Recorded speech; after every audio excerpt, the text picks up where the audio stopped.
বাড়ির সামনে মাসির বাড়ি হলে কি সুবিধা দেখো। মেশো এক জায়গায় গিয়েছিল, সেখান থেকে এই ছোট্ট পুচকি টাইপের কদবেলগুলো এনেছে। এই প্রথমবার আমি জানলাম যে কদবেলও এত ছোট টাইপের হয়। দেখো রসগোল্লার মতো, মানে ফুচকাও একটা বড় হয় এর থেকে। এবার হয়েছে কি, কয়দিন তো শরীরটা একটু জ্বর, এই সময় তো আমি এই কদগুলোর আচার খেতে পারবো না। তাহলে আমি যদি খাই, আমার মা লাঠি নিয়ে ছোটাবে। আর দেখতে দেখতে 2-3 দিন হলো বেলগুলো আছে, হালকা হালকা ভালো স্মেল না পচা স্মেল বেরোচ্ছে, আমি নিজেও বুঝতে পারছি না। আমার মনে হচ্ছে পচা স্মেল, আমার মা বলছে না এটা তো পাকার স্মেল। সে যাই হোক, আর অপেক্ষা না করে আমি ভাবলাম যে চলো এই বেলগুলোকে ভেঙে ফেলি, ভেঙে কিছু একটা বানিয়ে রাখি, অন্তত সুস্থ হয়ে গেলে খেতে পাবো। তারপর শিল নোড়াতে ভেঙে এনেছি। সত্যি আমার মা যে বলছিল ওটাই ঠিক, পচেনি, পেকে গিয়েছে, ওটা পাকার স্মেলই ছিল। প্রথমে এইগুলোকে সুন্দরভাবে বের করে নিয়েছি। বের করে নেওয়ার পর ভালো করে এগুলোকে আমি মিক্স করে নেব। তোমরা চাইলে মিক্সিতে বেটে নিতে পারো কিংবা শিল নোড়াতে থেতলে নিতে পারো। দেখতেই পাচ্ছ হাফ বাটিও হয়নি। এরপর কড়াকে একটু গরম করে তাতে একে একে দেবো সর্ষে তেল। সর্ষে তেল গরম হয়ে আসলে দেবো জিরে এবং একটা শুকনো লঙ্কা। যেহেতু একদম এইটুকু পুচকি হবে তাই আমি একটাই লঙ্কা দিয়েছি, এটা তোমরা তোমাদের হিসাব অনুযায়ী দিয়ে নিও।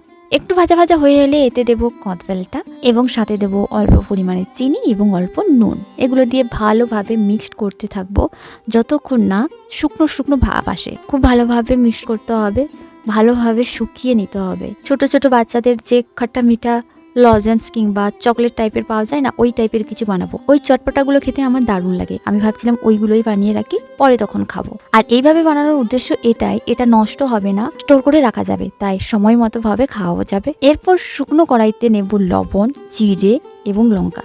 শুকনো লঙ্কা দিয়ে মিক্সিতে এগুলোকে দিয়ে দেব, আর দেব অল্প পরিমাণ চিনি।